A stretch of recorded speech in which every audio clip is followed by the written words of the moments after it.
آج صبح صبح میں سو رہا تھا کہ چینے فون پر کالیں آنا شروع ہو گئی۔ نارمل میں فون کی گھنٹی بند کر کے سوتا ہوں مگر رات کو یاد نہیں رہا۔ نمبر بھی انجان تھا تو پہلے تو بہت غصہ آیا کہ آج اتوار کو تھوڑا زیادہ سونے کا پلان تھا مگر پھر فون اٹھا لیا۔ دوسری طرف سے ایک گھبرایا ہوا پاکستانی مرد بولا، نوید بھائی میری مدد کریں، مجھے گائیڈ کریں، میں کیا کروں؟ میں نے کہا بھائی سانسیں لو اور آرام سے بتاؤ ہوا کیا ہے؟ کہتا ہے میں نے اپنی بیوی کے ساتھ صرف غصہ کیا ہے اور اب مجھے سمجھ نہیں آ رہی کہ میں کیا کروں۔ اس نے پولیس کو کال کر دی ہے اور میں اس وقت ٹرین میں بیٹھ کر کسی دوسرے ملک کی طرف روانہ ہوں اور واقعے کو کافی گھنٹے بیت چکے ہیں اور میں نے اپنا نمبر بھی بند کر دیا ہے اور اب سمجھ نہیں آ رہی کہاں جاؤں، کیا کروں؟ اب ساری رات گزر چکی ہے، اب اپنی بیوی کو بھی کال کرنے کی کوشش کی ہے مگر نمبر بند ہے، لگتا ہے سوشل سروس والے لے گئے ہیں۔ میں پولیس سے ڈر کر بھاگا ہوں مگر اب سمجھ نہیں آ رہی کیونکہ میری گاڑی گھر سب کچھ سویڈن میں ہی ہے، واپس بھی آنا پڑے گا اور سب سے بڑھ کر میرے بچے تو یہاں ہی ہیں، ان کو چھوڑ کر کیسے چلا جاؤں؟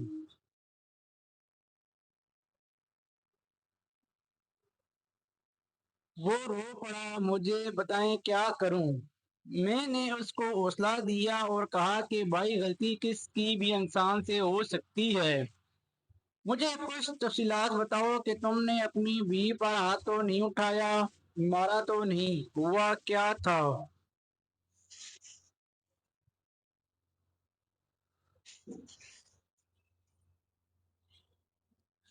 وہ بولا میں سویڈن میں تقریباً 4 سال پہلے آیا ہوں، مجھے میری بیوی پر شک تھا کہ اس کا کسی کے ساتھ یہاں چکر بن گیا ہے۔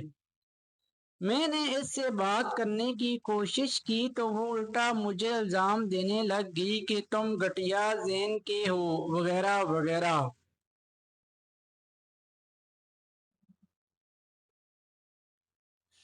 میں چپ تو کر گیا مگر میرا شک مزید پریشانی میں بدل رہا تھا کہ میں یورپ کے ایک دوسرے ملک میں 15 سال کام کرتا رہا ہوں اور یہاں صرف بچوں اور بیوی کی بھلائی اور انہیں پاکستان سے لانے کی خاطر یہاں آیا ہوں، تو یہ میرے ساتھ کیا کر رہی ہے؟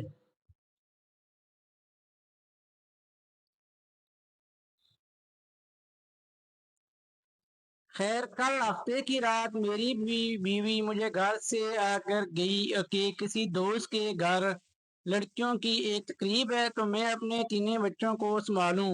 مجھے اس پر پہلے سے شک تھا، اس لیے میں نے بچوں کو سنبھالنے کے لیے کسی کو ایڈوانس میں کہا ہوا تھا۔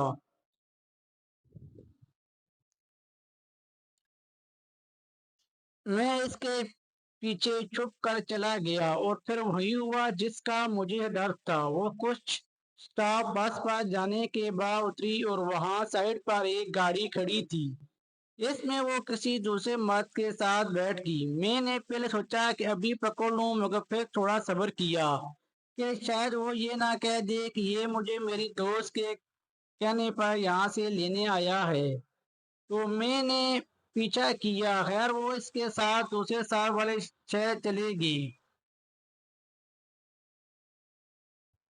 میں نے اس کو اس مرد کے ساتھ ہوٹل میں جاتے دیکھا، ایک دوسرے کے ساتھ ایسی حرکتیں کرتے۔ میں نے گاڑی میں بیٹھے کچھ تصویریں اتاری، ویڈیو بھی بنائی اور جب وہ ہوٹل کے اندر گئی تو میں نے اس پہ کال کی کہ جو اس نے نہ اٹھائی۔ میں نے میسج چھوڑا کہ ایک بچہ گر گیا ہے، اسے چوٹ لگ گئی ہے اور خون بہ رہا ہے، جلدی گھر آؤ۔ تو یہ میسج سننے کے بعد اس کی کال فوراً آئی کہ وہ 30 منٹ میں پہنچ رہی ہے اور ساتھ بھی بدتمیزی کی میں ایک دن بھی بچوں کا خیال نہیں رکھ سکتا۔ خیر میں باہر ہی موجود تھا تو وہ کوئی 5 منٹ وہاں گزرنے کے بعد اسی بندے کی گاڑی میں تقریباً 25 منٹ میں گھر کی طرف والی گلی میں چھوڑ کر چلا گیا۔ میں نے اس بندے کی گاڑی کی نمبر سے چیک کیا تو کوئی عربی مسلمان تھا، شادی شدہ 5 بچوں کے ساتھ اسی شہر میں رہنے والا تھا۔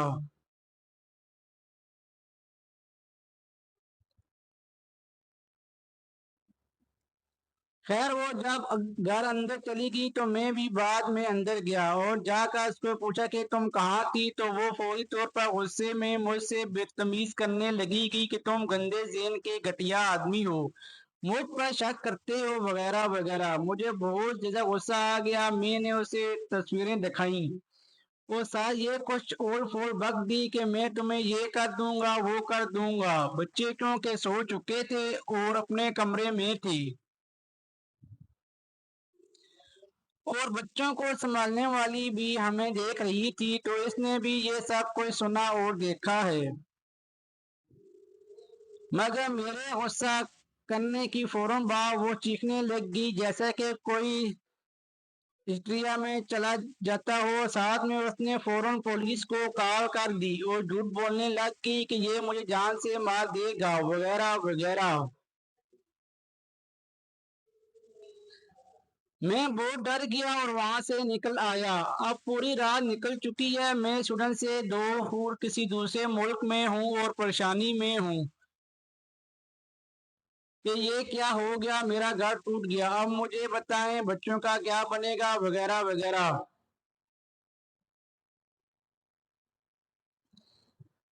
میں نے تو مشورہ دیا ہے کہ فوراً اگر وہ نہیں آ سکتا تو جب بھی مناسب سمجھے واپس آئے اور ورک پولیس کیس کو بھی فیس کرے اور یہاں کے قانون کے مطابق سوشل سروس اور عدالت کے ذریعے اپنے بچوں سے ضرور ملے، کیونکہ اس کے پاس ویڈیو اور تصویریں تو کم سے کم بچوں کے معاملے میں وہ یہ چیزیں عدالت میں پیش کرے۔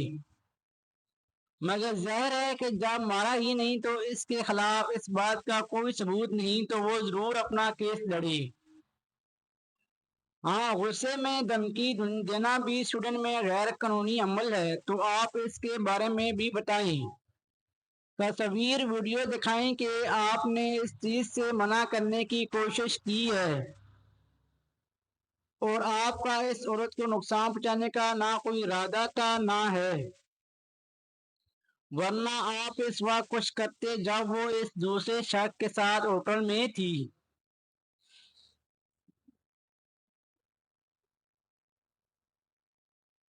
اور آپ کے پاس ثبوت ہیں کہ بچے بھی محفوظ تھے اور آپ نے ایک آیا کو بچوں کی حفاظت اور بہتری اور آرام کے ہائر کیا ہوا تھا، اور وہ بھی قانونی طور پر بات آپ کے حق میں ہی ہے، کیونکہ آپ کے پاس ایک گواہ موجود ہے اور مار پیٹ کا الزام جھوٹ اور بے بنیاد ہے۔